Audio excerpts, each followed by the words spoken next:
On commence ce tour de la revue de presse avec les échos qui relaient les propos du calife de Léona Niassène. Personne ne peut nous empêcher de prier le Juma.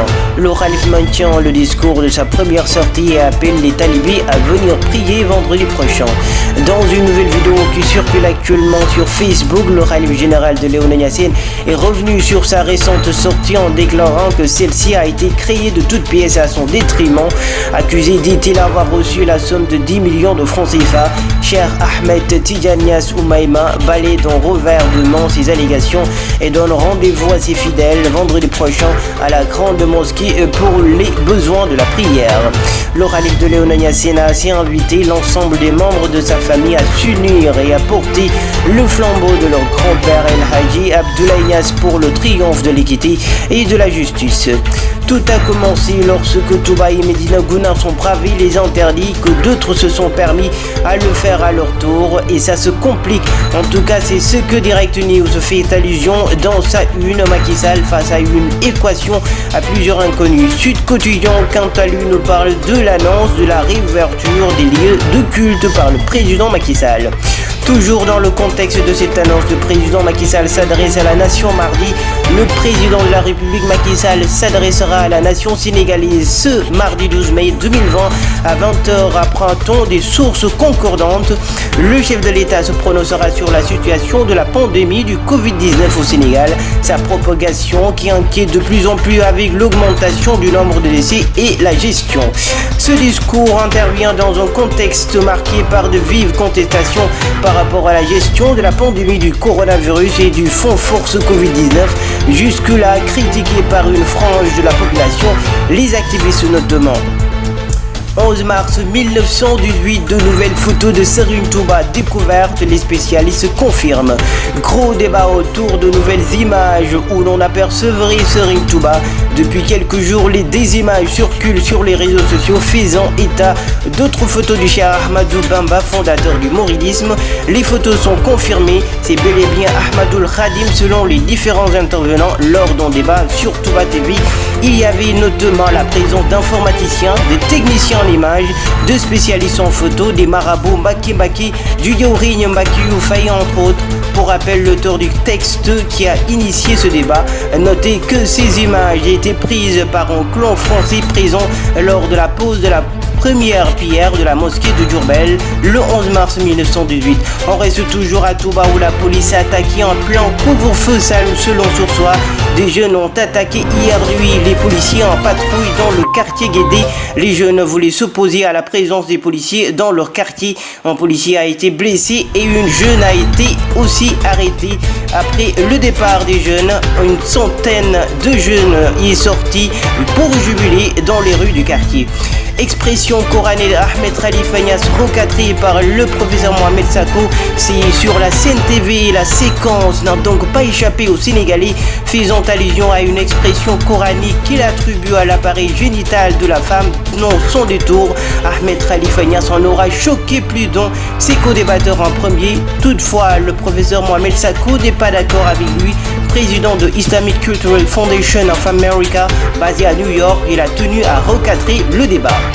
Volets spéciaux, vague de retour de Français. Le Sénégal a autorisé le rapatriement par volets spéciaux de citoyens français. Cela fait suite à la demande du gouvernement français à celui sénégalais, conformément aux accords signés entre les deux pays, précise la note publiée par les services d'Al-Insar, le ministère du Tourisme et des Transports aériens. Selon toujours la note, ces retours ont d'ailleurs démarré depuis le 29 avril et se poursuivront jusqu'au 25 mai.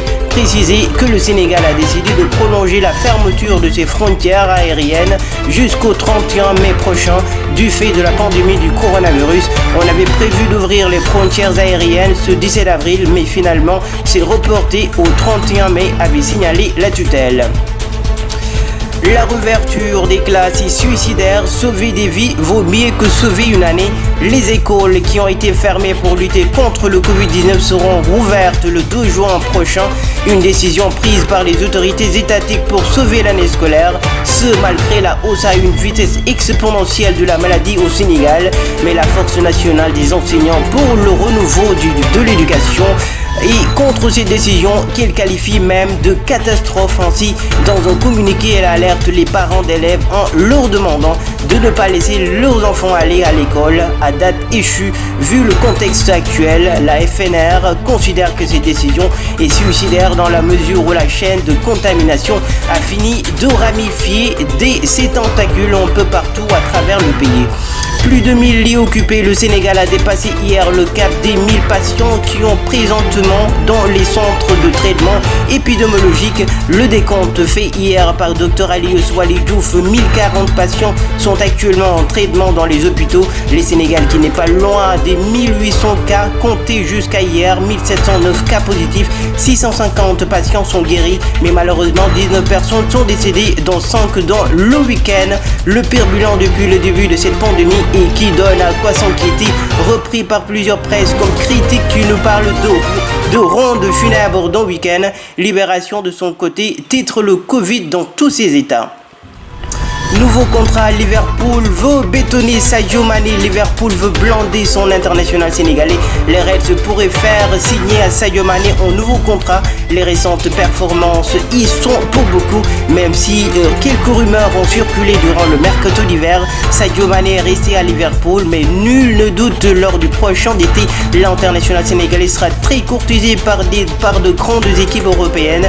Et face à cette menace de voir partir l'un de ses meilleurs joueurs, Liverpool veut faire signer un prolongement de contrat à Sadio Mané. Selon les infos de la presse anglaise, Liverpool va récompenser l'attaquant vedette Sadio Mané avec un nouveau contrat. L'attaquant sénégalais à qui il reste 2 ans de contrat à Liverpool est lié au club anglais jusqu'en 2021, mais l'augmentation rapide des salaires de Premier League depuis son arrivée de Southampton en 2016 associée à ses performances impressionnantes ont conduit les dirigeants des Reds à reviser ses conditions. Peut-on lire dans un site anglais avant d'ajouter que son coup de chapeau en Ligue des Champions contre Porto, victoire 5-0, a été l'argument décisif et que les pourparlers commenceront sous peu. L'international sénégalais pourrait voir son salaire passer de 90 000 euros, 67 millions par semaine, à plus de 180 000 par semaine. Mané peut s'éteindre au moins à un nouveau salaire doublé. Voilà, c'est tout pour aujourd'hui. Merci de votre fidélité. Bonne journée à tous. On se donne rendez-vous très vite dès demain matin pour une nouvelle revue de presse.